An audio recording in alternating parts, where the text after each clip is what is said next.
guys, what's up? Welcome back to Tales of Olympus, the podcast where we dive into the wildest, most dramatic, and sometimes just downright unbelievable stories from Greek mythology. I'm your host, Ariel I Gou, and we are deep in the best part of the year, winter vacation. After crushing those exams and getting into those legendary high scores, it's time to lean into the chill factor of winter vacation. Today, we aren't just talking about any goddess. We are talking about the daughter of the north wind, the girl who is colder than the dark side of the moon. Let's meet Khione. So first, to understand Khione, you have to understand her father, Boreads, the north wind.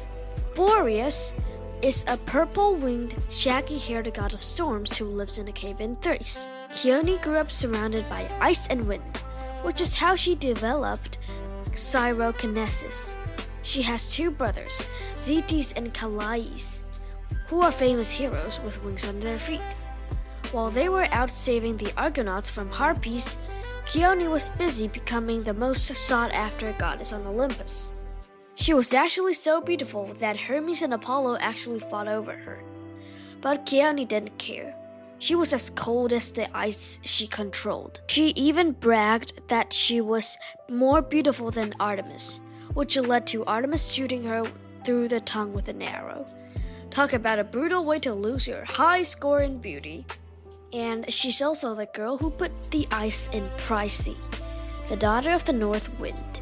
Haha. And now some of you might know Khione from the Heroes of Olympus books, especially the Lost Hero. In that story, she isn't just an evil villain.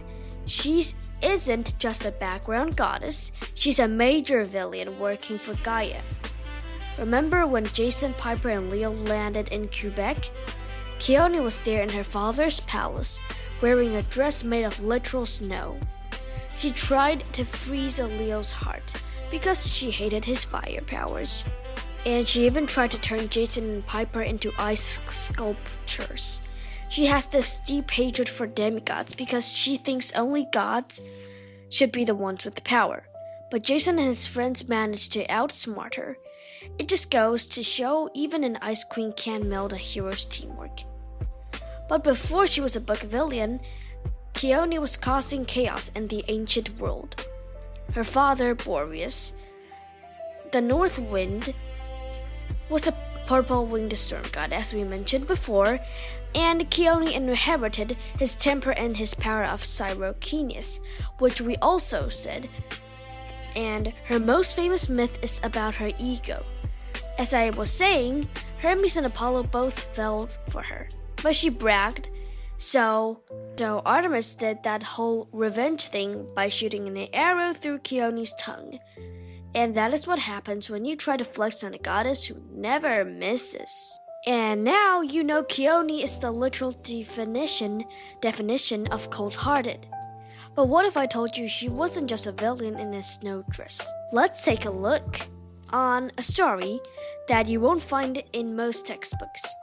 Khione once had a son named Eumolpus.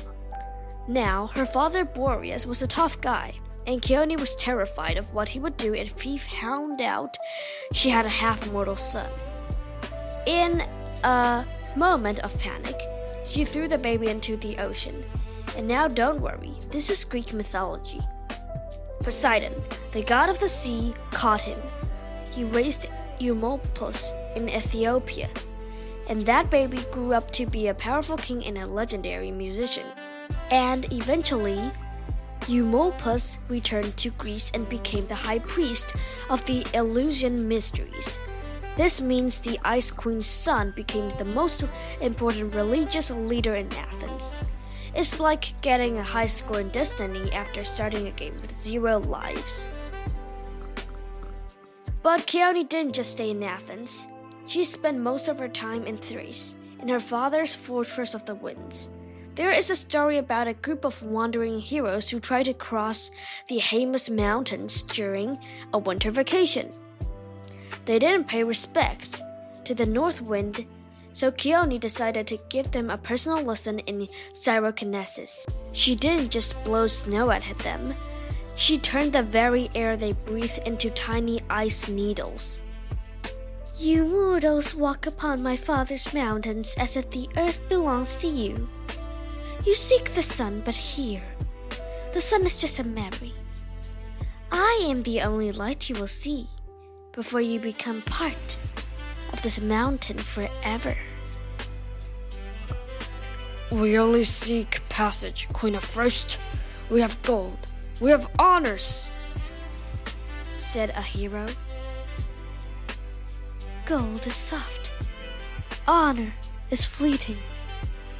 Ice is eternal.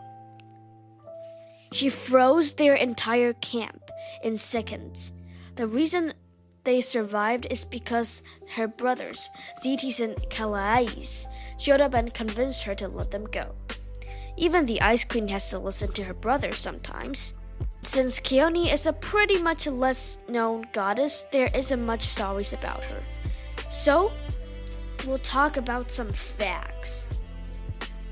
And we have to talk about the ancient records for this one, because the stories about Khione being the daughter of the North Wind Boreads and her rivalry with Artemis are found in both ancient Greek and Roman texts. And the fact that she has a son named Eumolpus, who was rescued by Poseidon, is a classic part of the myths surrounding the founding of sacred traditions in Athens. And when we talk about Khione fighting Jason, Piper, and Leo in Quebec, we are talking about modern mythology from the Rick Riordan's Heroes of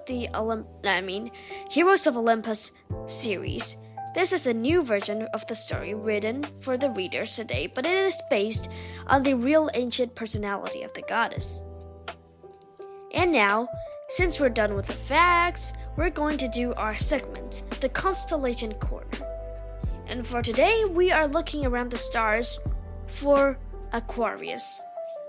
If you look closely at the night sky in winter, you'll see the Alpha Aquarii star. Some ancient stargazers believed this wasn't just a water jar, but the breath of the north.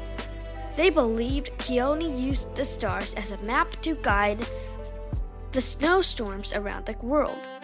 When the stars are at their brightest and the air is at its coldest, that's when Khione truly in control of the constellation. The connection between stars and myths like Aquarius is a real part of the astronomy history, as ancient people named the stars after their favorite legends to remember them. And now we are going to the golden artifact. Today there will be 2 golden artifacts. And first we are starting with the silver flute of Eumolpus. This was the flute Khione's son used to lead the sacred processions. Legend says that when played, it could make the winter winds calm down and listen. It's a reminder that even from a cold goddess, something beautiful like music can be born. Speaking of beautiful music, keep streaming the 1AIG and the good in me. So, for the second artifact, here comes. And we have the golden Boreads wings. Khione's brothers, the Boreads, Zetes and Calais, were gifted golden wings by their father. These wings were not just for show.